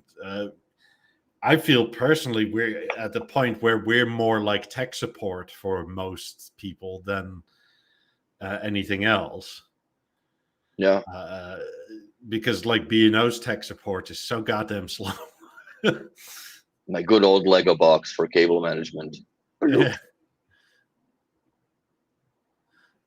So that fucker works so well. I still have it.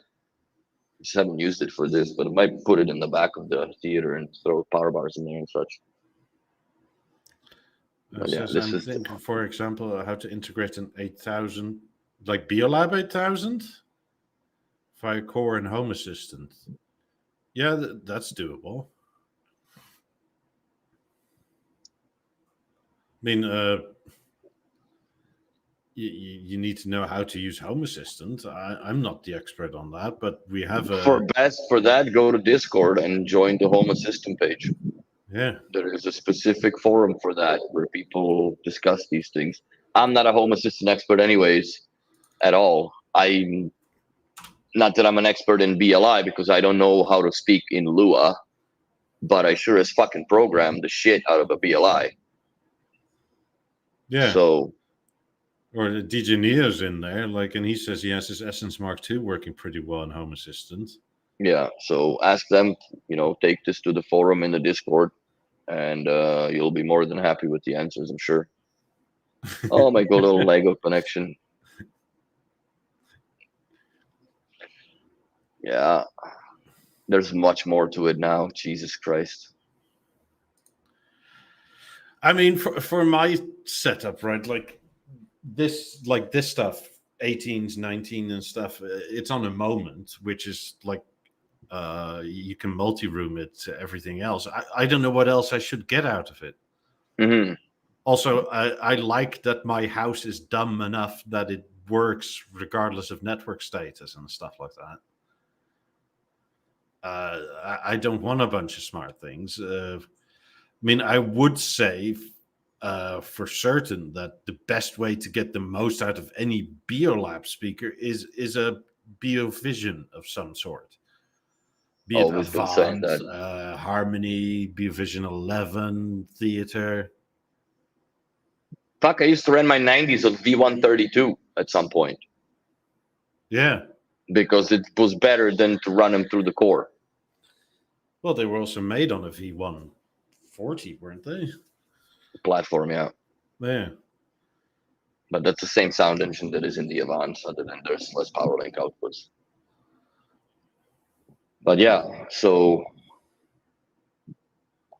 reflect more on a bit how you can get more out of your products. Well, I don't know what to tell you how to get more out of the products. Like, I think I squeeze all the juice out of my lemons. So I mean, a lot of it, if you want a lot more than that it integrates or automates, get a BioLiving Intelligence. That's one way to do it, and get the professional license, because the other one is basically useless. Your automatic lamp coming or light coming my on. My automatic sensors, yeah, and there's 2 of them in the bathroom. So now when you're talking about living with your product and the integration, so the way this is triggered, it's triggered through Lutron, and the button for the light on the keypad comes on as with the status on, because it's on, and that you can read out into the gateway to tell it, okay, every time the light is on, set the volume in the BeoSound 2 from 25 or 20 to 35 or 40% volume. So it's louder when somebody's in the bathroom, but when you close the door and the sensors sense there is no occupancy and the lights come down, so does the BeoSound 2 that turns down in the music. That's how I had this. That's what I'm basically explaining in that little short video.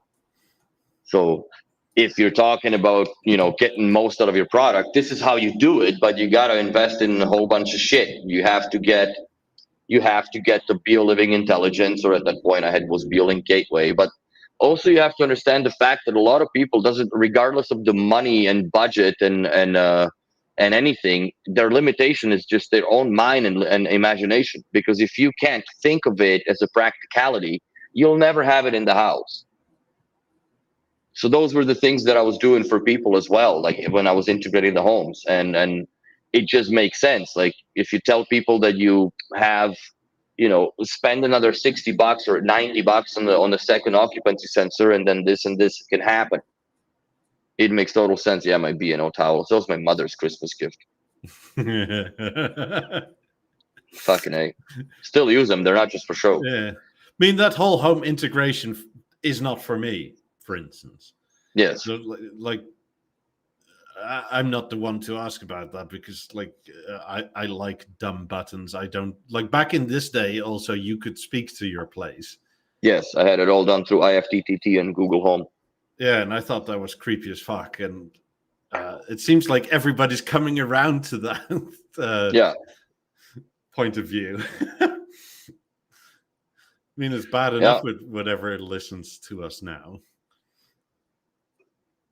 Yeah, it's definitely not good times. So, yeah, and that's why I kind of sort of like, I still have the level, but I don't know if I can change the Mozart chip in it to be non-GVA. But and I also have one Emerge that is the black Should one be that is able a to. non-GVA. I might look into that to see if I can convert it to a dummy instead. I mean, for the back to school thing, the level's on sale, 25% off. Damn, that's not a bad deal. Yeah, I mean it's back to its original pricing almost with this much off. Yeah, And they don't do GVA anymore, I know you can't buy them with the GVA anymore. which is I good. guess that's the Like, first adopter thing. Well, the fucking problem with the GVA was that if you didn't set it up, you couldn't pair a remote control to it, right? You couldn't do anything Bluetooth really because the Google owns the rights to it. you also couldn't do line in. And line in, yes. So it was ridiculous. I mean, people liked it for some reason. I always hated it. But I mean, I was the minority back in the day, and I guess people have come around because, like, I think even Google is sort of like, yeah, people are getting freaked out by this.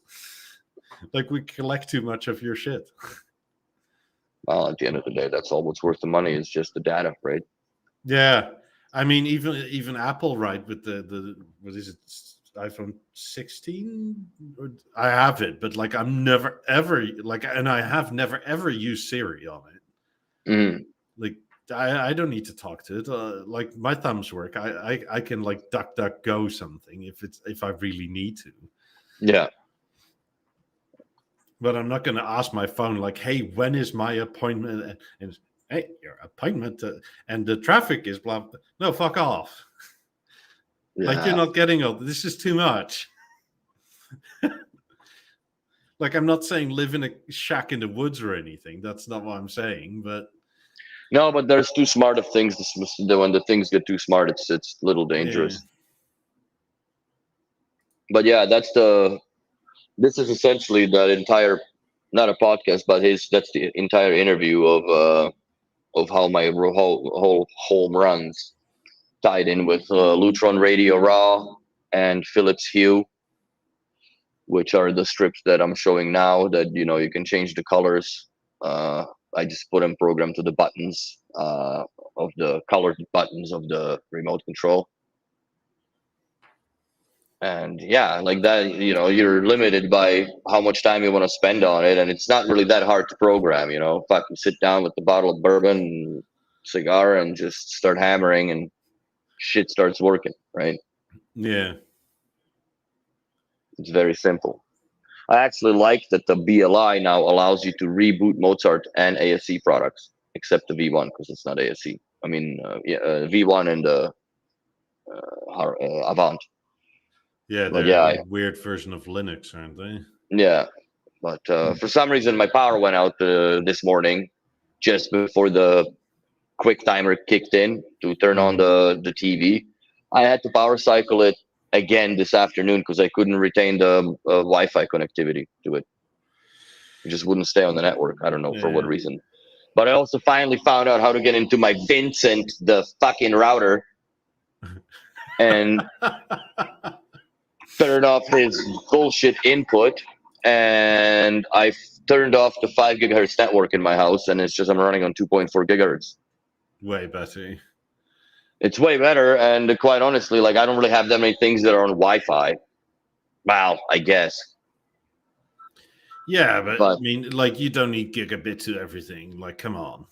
Absolutely not. And whatever I do need a gigabit to, it's hardwired, which is this TV. Yeah. I don't consume nowhere near as much content in the bedroom. Usually, like even on the Halo, when I have the sleep button, right?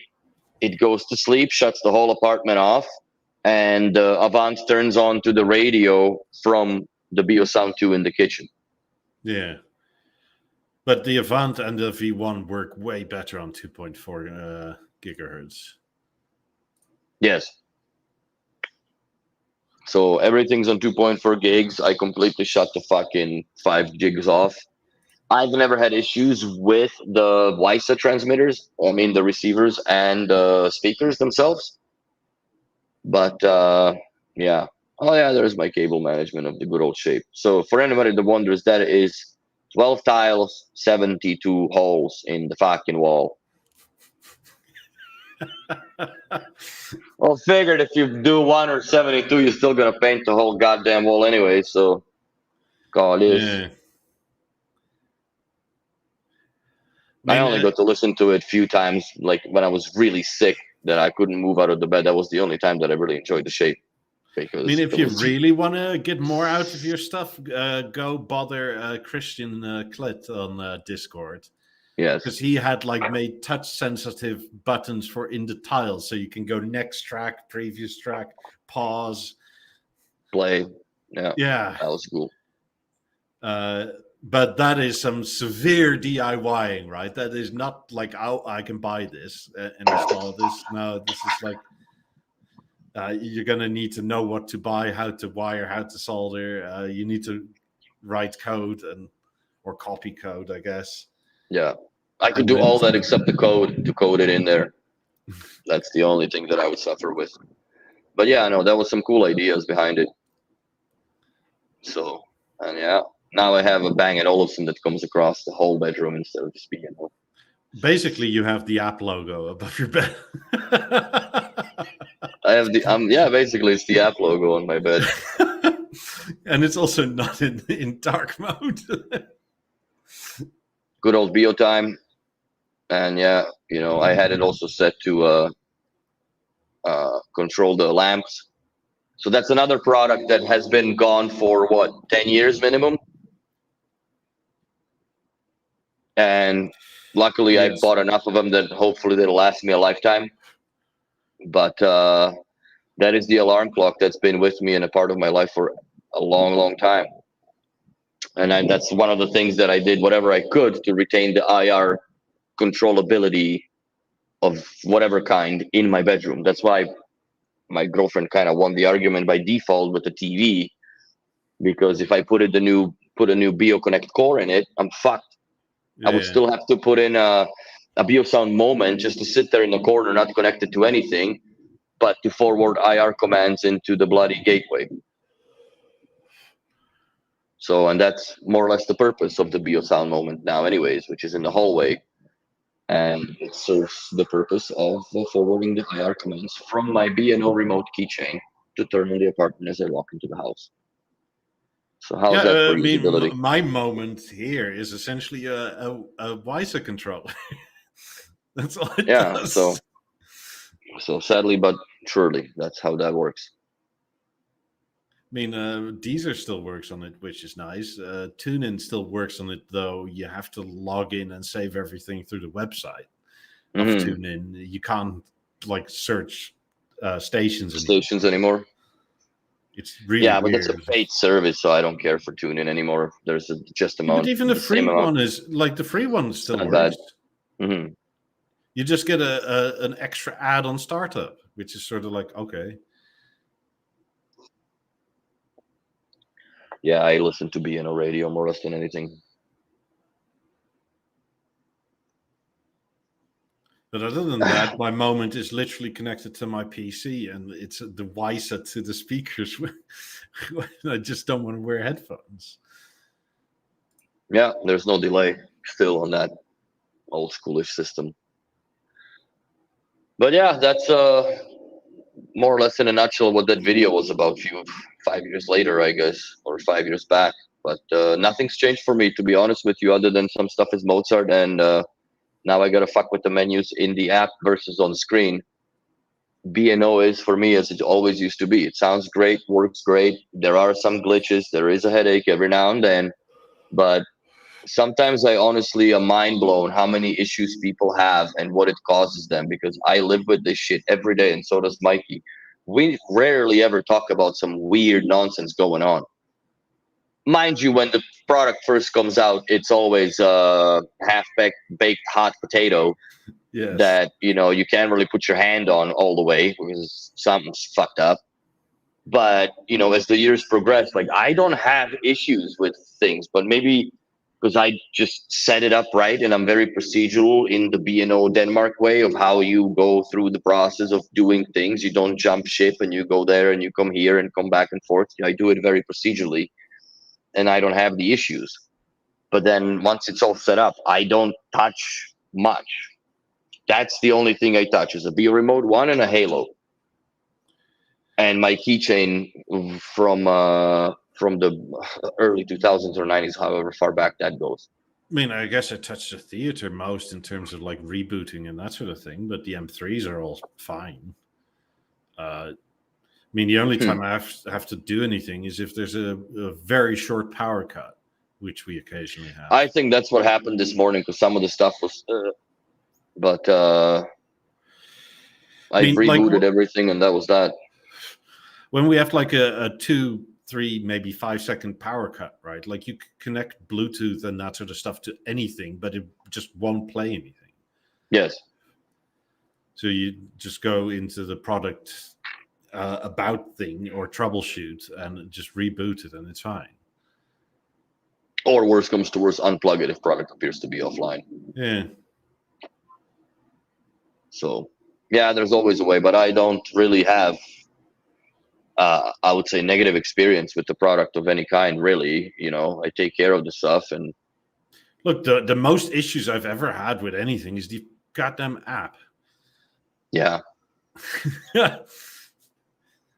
And I guess when the 50s were brand new, but that's about it. Thank God they were, because they wouldn't be here. But, yeah. But yeah, at any rate, it's Busted 82 asked about speaker rolls. So yeah, center obviously, front left, front right, surround heights up front. Then these are front heights up front.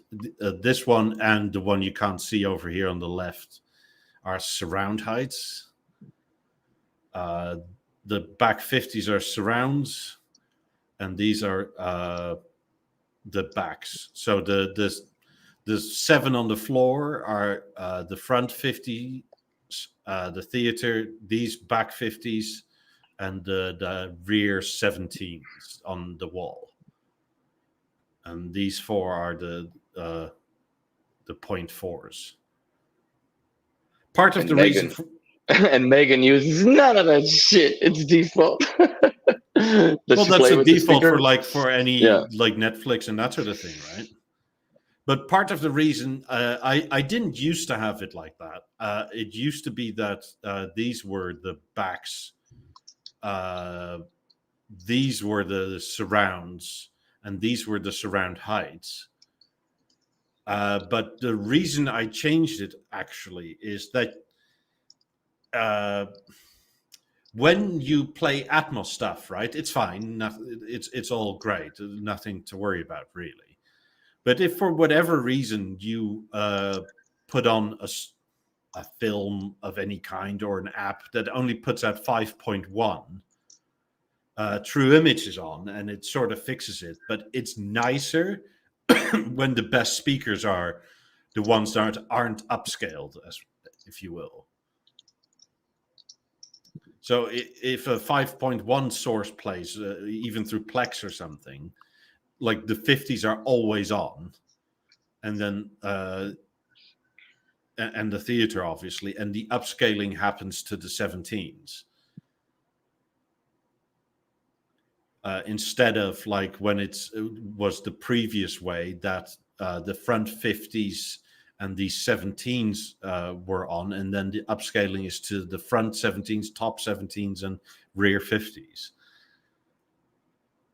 So that's mainly why I did it that way. I think he also asked, like, are these far enough away for separation? Yes.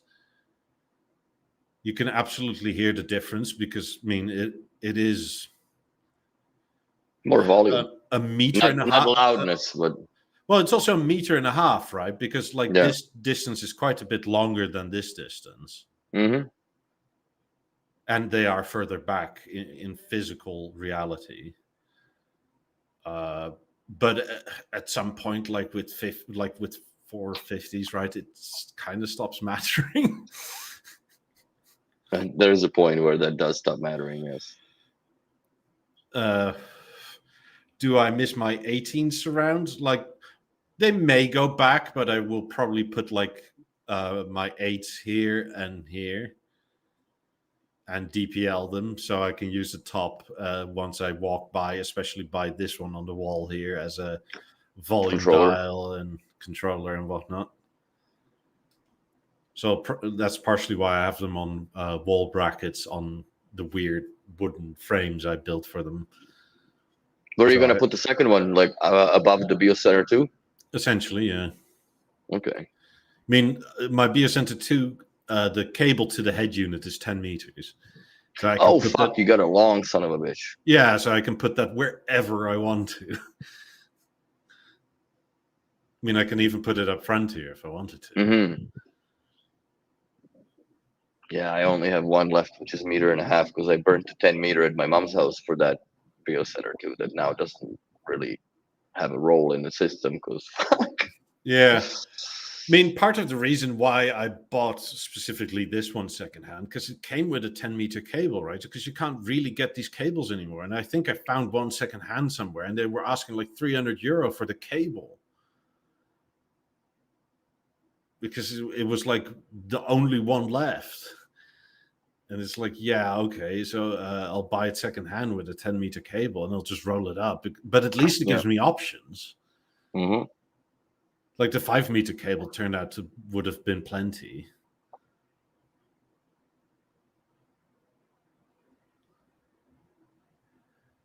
He says, thanks, but I'm struggling with placement for surround and back speakers because of window and door less than ideal conditions. These are things that drive me crazy. Yeah, I understand. I mean, there's a massive glass door here, right, as you can see. But at some point, just make it look nice, because the first thing you do every day before you even start it up is you look at it. And then the processors, like if you have a theater, I don't know what you have, but the theater will compensate for like imperfections in perfect placement. Like perfect placement, especially these days, even with like you're pretty lucky though with your layout. Well, I chose this house partially because of it. I know.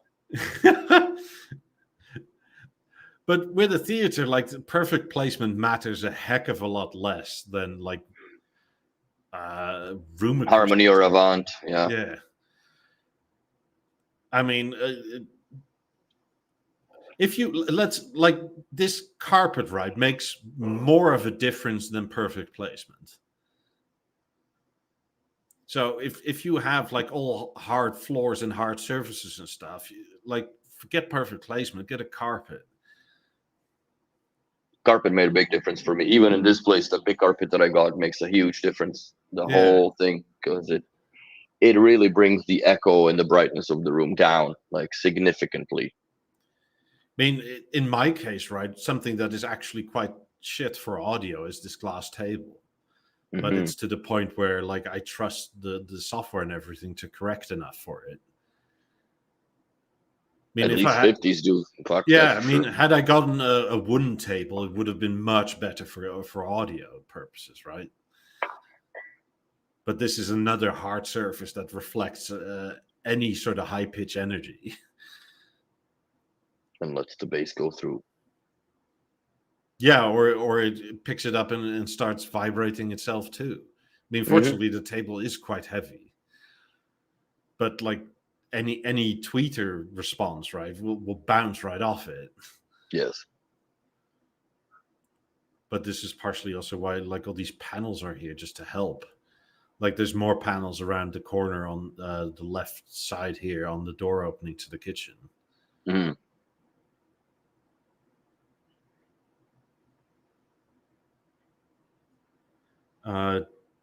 Do you ever run just theater or less speakers on just to get that big grin when everything eventually gets turned on? Sometimes. When I turn on radio, right, the 50s aren't on. It's only 17s. It's like the theater doesn't even play. It's for me, for the radio, I only have the theater come on. 90s don't show up, and neither the 18s. If I just play actually, no, I do have the 18s in there because they're already on anyways with the WISA, right?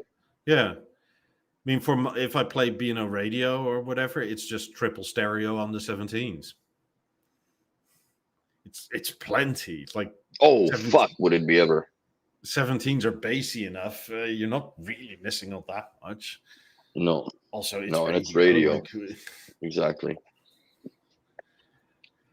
I mean, I do have a bunch of listening positions where a variety of speakers are on or off, etc. I mean, I have a 7.1 setup with the theater and just the 17s. I mean, even that sounds sometimes where like you question, like, should I have bought 2 sets of 50s? Yeah, but 50s, they hold their own ground no matter what.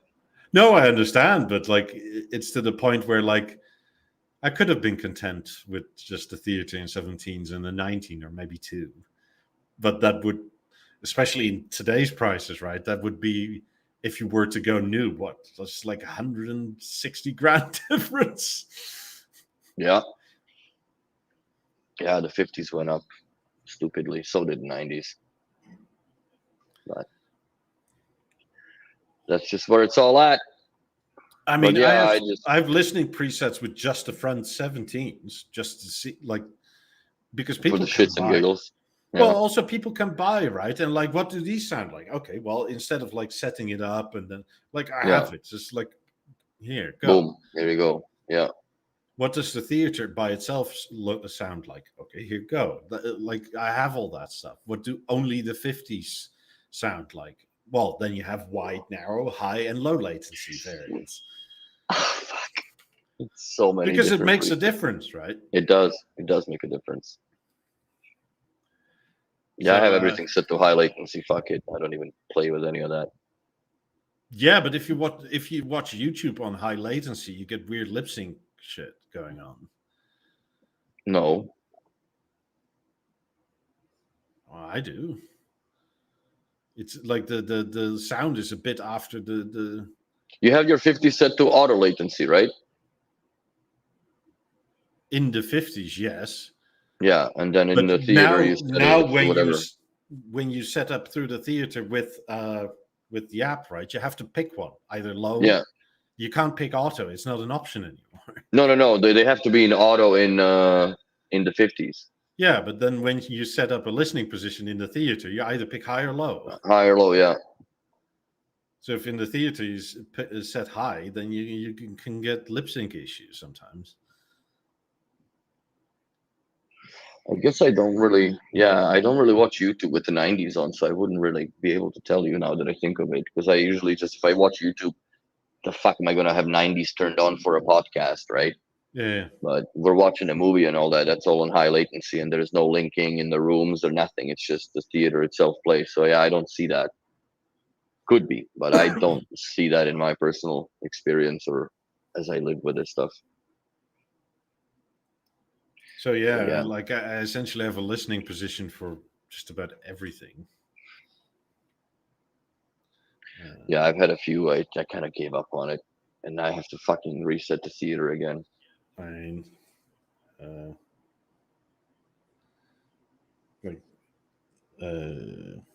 Put the screen bigger. Yeah, I'm also. There we go. Well, like listening position. Shit ton. Oh, it's you got a ton of it, yeah. I don't have that many. But then I don't have that many speakers, so there's no point to having different variants. Like I'm never gonna listen to the 18s on their own here, looking doofus for what? If I had 18s or 8s in here, I would absolutely have them on their own on a listening Preset? position. Just to check every so often, right? Like just to see what it sounds like. And then if people come over, they can hear him because I still have a Beolab 11 sitting on the ground here, not doing anything. Yeah. Maybe I'll buy another Visa receiver and plug it in and just go with the 18s and a Beolab 11. I mean, I'm sometimes thinking, like, for shits and giggles, should I like pull this to the living room with just the 17s and make an extra listening position, right? Fuck. Why not? Well, yeah. I mean, I guess I essentially set up my listening positions if I were to own a shop. Yeah, you have to, because fudge. You have to be able to show it all. And that's what's the nice thing about the True Image since that came out, because you can have a bunch of speakers hooked up to one TV and demo them individually. Like we used to do that with the Avant, but obviously with anything else nowadays you can do it. It makes a lot more sense. Yeah, a lot so more sense. I mean, especially when like my friend was over with his own B&O stuff, right? Like I Mhm. can just like he doesn't have the same things. Well, he has similar products, but they're not in the same setup. Yeah. And then you just go, well, this sounds like this, and this combo sounds like that, and I showed him like a very high res that beach scene of Saving Private Ryan, Yeah. and then just like go through speaker groups, right, and just ask him like, tell me what's playing. And he was admiring the surround setup, and is like, "Well, is this the whole system?" It's like, no, this is just the 50s. Like, not even the center is playing. That's fucking hilarious. Yeah, 50s are crazy, man. I mean, I Are would the 90s. actually say that in my setup, like you almost don't need all the 17s. You kind of don't. Nah. I got them so cheap, and they're so nice, and they do add something. I mean, to the point where like I spent less on these 3 sets of 17s than a new set of 8s would be. Mm. And if I really were to have to start all over, right, and if I could only go for modern, I would potentially go like the 50s route and just one set of 8s up top. Where would you put the 8s? Oh, in the middle. Surround heights. Because that you get the most effect out of the surround heights. Mm-hmm. I mean, and if I ever add either the 8s or the 18s back into this system, which is complete overkill, right? Like these top 4 17s would all be surround heights. Like they would just double up essentially. Mm-hmm. I mean, there's only so many places you can go for positions.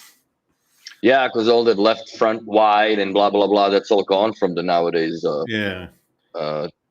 Speaker. But also in Atmos, it's not a position really. I mean, it's virtual, sure, but it's not a real position anymore. No. And we're not going to start the topic of Atmos right now. Somebody's about to ask. That's a different combo, and it's been beaten to the ground by a long time. I mean, for a long time. In terms of the question about bigger TVs, yeah, this is an 83-inch. I want a bigger OLED TV for sure. Currently, for full integration, B&O only supports the OLEDs, which is kind of annoying because I was thinking, I asked, LG now makes a 100-inch LCD, which has a shit ton of local dimming zones. And like my room is mostly bright, as you can see. Like there's not a light on in there. Yeah. I mean, Florida, after all. But it doesn't fully integrate because it's only OLED, which is kind of annoying. And yeah, currently, that's silly. I'm not paying 25 grand for a 97-inch OLED. No way. But I'm also not getting rid of the Beo Remote 1, right? Like, so I'm kind of like stuck is a first world problem. But I am where I am until prices improve, I guess. Mm-hmm. Would I like a much bigger TV? Sure. But I also want it integrated. So it's not just the size that matters in that sense. Yeah. So yeah, there's all that. And there's our story for another day. Aluminium covers they're spectacular. Yeah. I'm gonna get on that Tigreano stuff as soon as I come back from Bahamas. I'm gonna order it. Maybe I'll order it when I'm in Bahamas, depending on how long it's gonna take to get here. so I can get it more or less at the end of August. Probably This 2 week. weeks. So I'm thinking. Yeah, I'm worried that they're gonna be like freaking STB brackets. You order it, and by the time you turn your computer off, there's a UPS guys at your door. Fuck, like I don't know how they do that, but it's just too fast. You can send it to Not that me. I'm I'll send it to complaining. you once you're home. Yeah. I've seen that bullshit go down again. God, you'll never see that. So go trade it back for the lab ones that you want. So yes, I will wait for a bigger TV once it integrates, because like I need my Beo remote one because I hate the LG remotes.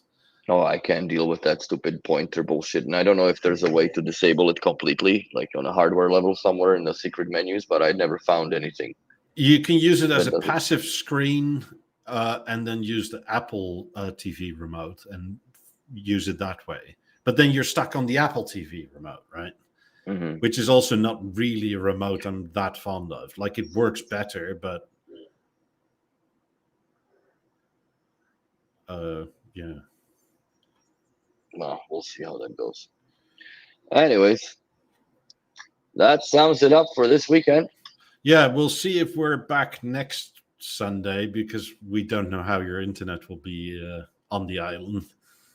Hopefully it'll be fine. I hope it's not windy. It'll blow all the Wi-Fi's away. Well, we'll run a test maybe end of the week somewhere.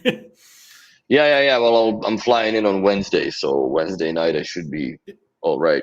Yeah, but if we like, I don't know, WhatsApp or FaceTime or a video call or whatever, if that is stable enough, then that should that's good. Right? Yeah, I still gonna have to buy a SIM card because I'm not paying roaming fees for fucking 2-3 weeks there. So yeah, hanging out. This is not a vacation. This is a workcation for Willie. So buy him a coffee. He'll need it. Workation. So have a good one. See you all. Hopefully next week. Take care. Thanks for watching. Bye.